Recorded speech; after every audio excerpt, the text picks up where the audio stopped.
Hello and welcome back to my channel. In this video, we will be having a Q&A, answering your questions in my comment section. I picked about 7 questions to answer. And yeah, let's get right into it. So these questions are revolved around the SIE and passing the SIE, which is the Securities Industry Essentials exam. I'm sure you're already aware of that if you're here. Most of my videos, I'm talking about the SIE, and so let's get right into it. So the first question that I wanted to talk about is someone asked, the name is Anna D. Campos, said, what concepts did you write on your notepad? So when I went in to take my SIE for the third time, on the third time is when I typed in on my notepad online. So just disclosure, I took my SIE exam remotely. So I took it in this office, and the notepad, usually when you go to the testing center, they give you a piece of paper, and when you test remotely, your piece of paper is digital. So it's the notepad. So on my notepad, when I got into the testing room, what I put on my notepad, I put calculations. So stock split calculations, I would make sure to include that. I put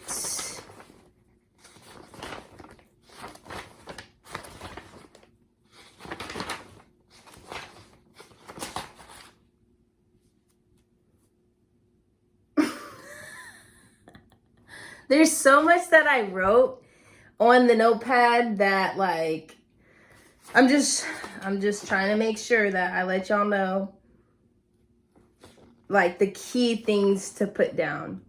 Oh, a key thing that I put down was the call and puts chart. That chart is right here. I put this chart on there, and that chart will help you with the option questions. And so I put, what it means when you buy a call, what it means when you buy a put, what it means when you sell a call, what does it mean when you sell a put.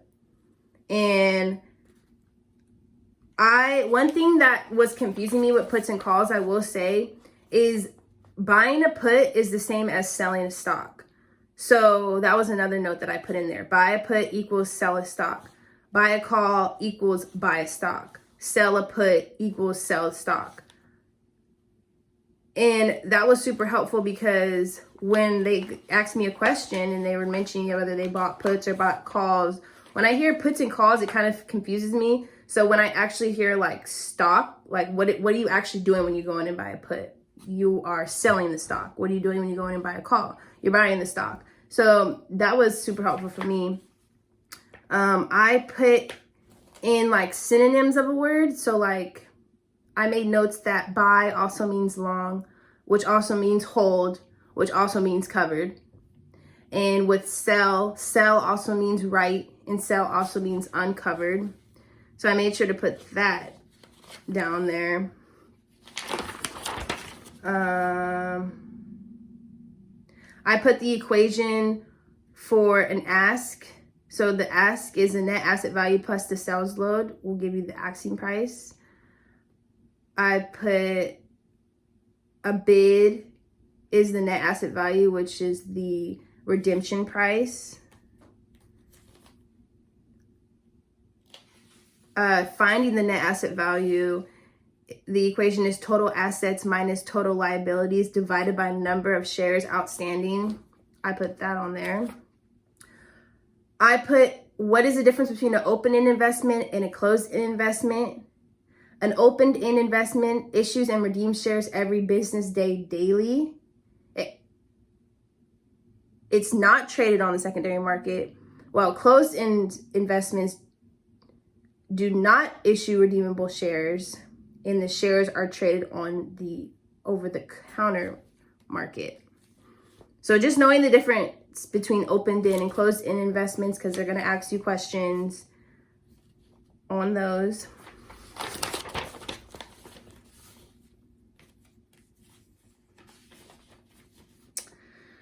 I put the currency transaction report, CTR, involves cash over 10,000 for one person. You will see that on there, 10,000. So I put like currency transaction reports equal 10,000, like as a note, you know?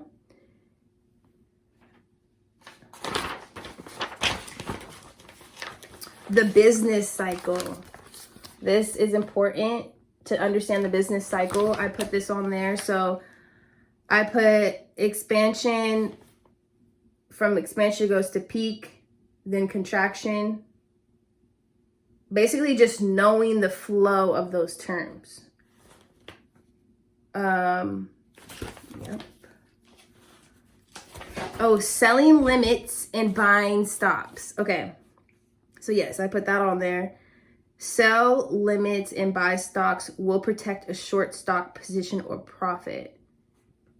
Buying limits and selling stops will protect a long short position to ensure profit. Noted that.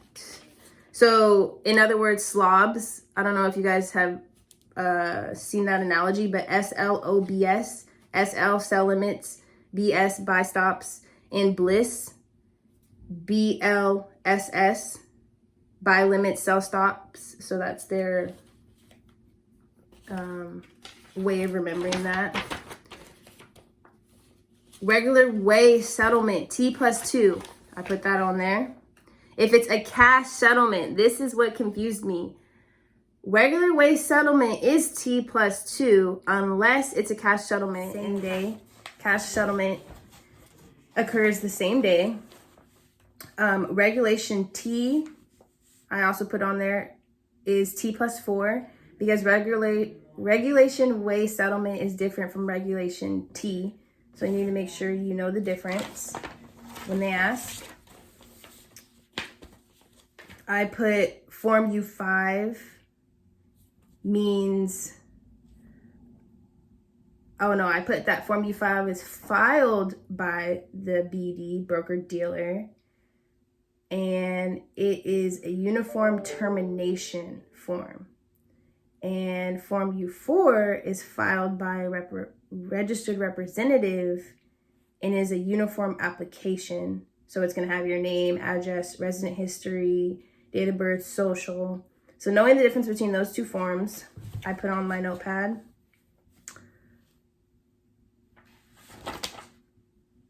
The real interest rate equation, nominal rate minus the current rate of inflation. Any equation, I put on that notepad.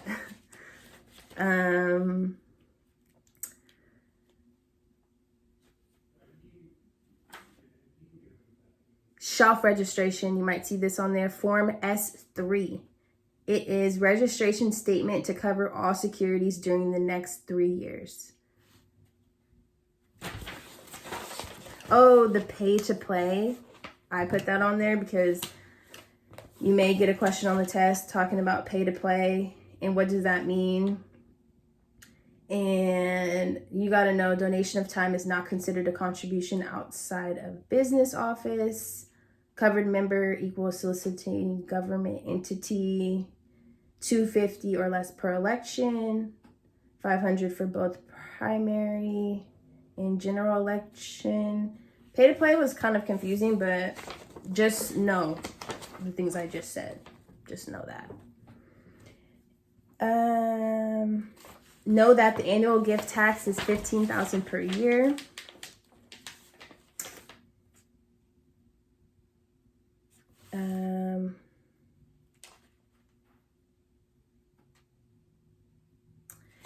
Yeah, so